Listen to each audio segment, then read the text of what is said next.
Harper Audio presents A Mother for All Seasons by Debbie Phelps, with Mim Eichler Rivas, read by Twomey. Copyright 2009 by Deborah Phelps. Production copyright 2009 by HarperCollins Publishers.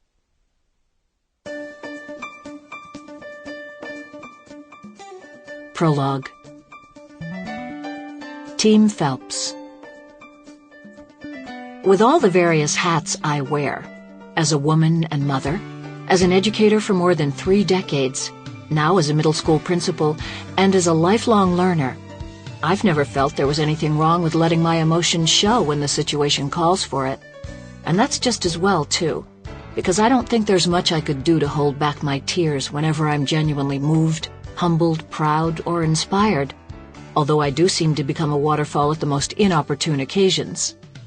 These instances happen with such frequency that behind the scenes in our family, and among fellow members of Team Phelps, they're affectionately referred to as DP moments.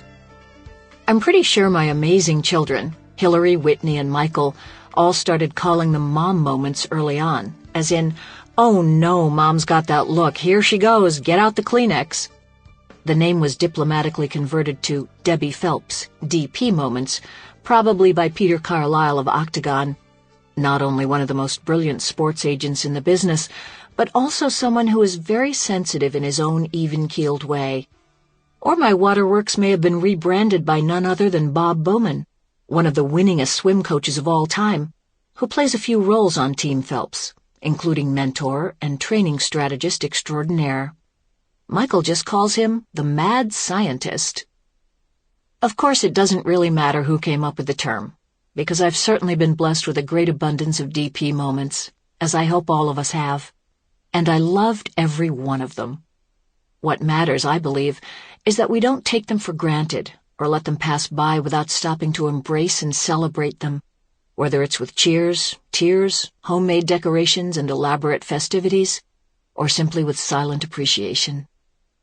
I'm not just talking about the unbelievable peak moments when diplomas are received, when wedding vows are exchanged, when gold medals are won, or when new life is brought into the world.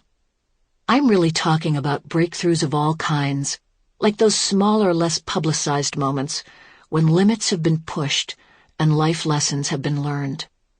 And for breakthroughs to be possible, we sometimes have to embrace setbacks, those times when we, or our loved ones, or our teammates, fall short of our goals or encounter obstacles. After all, if we don't acknowledge the disappointments and the tough times too, I don't think we can ever fully enjoy the triumphs.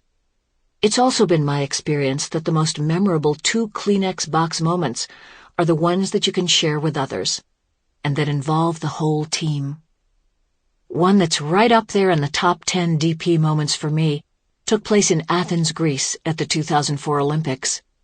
This is a memory I've recalled in many settings, but with every retelling, I am filled with the same emotion and awe as I felt when I watched my then 19-year-old son, Michael Fred Phelps, take his place on the blocks to compete for his first possible gold medal in the 400-meter individual medley, the 400 IM. I probably hadn't exhaled from the instant when I'd first taken my seat in the stands with 2 of my 3 favorite people in the world, Hilary Kristen Phelps and Whitney Nicole Phelps. Glancing at Hilary to the right of me, I was reminded of the day when, at 9 years old, she made a decision that would alter all of our lives.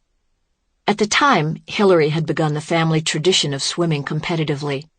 We'd started her at the Renaissance All-Sports Athletic Club, RASAC, which wasn't too far from where we lived in Harford County, about 45 minutes outside Baltimore. Both Hilary and Whitney, who was 7 years old then, were involved in lots of extracurricular activities, including the Brownies troupe that I was proud to lead, as well as ballet and gymnastics. It never occurred to me back in those days that the girls, or for that matter Michael, who was still a toddler, would have such a natural affinity for the water. Not in the least. From the get-go, my water focus was all about safety and about exposing them to an activity that might spark their passion and interest. Little did I know where that would lead. The first clue that Hilary was starting to take swimming seriously was when she announced that she wanted to become the next Janet Evans, the Olympian. Sample complete. Ready to continue?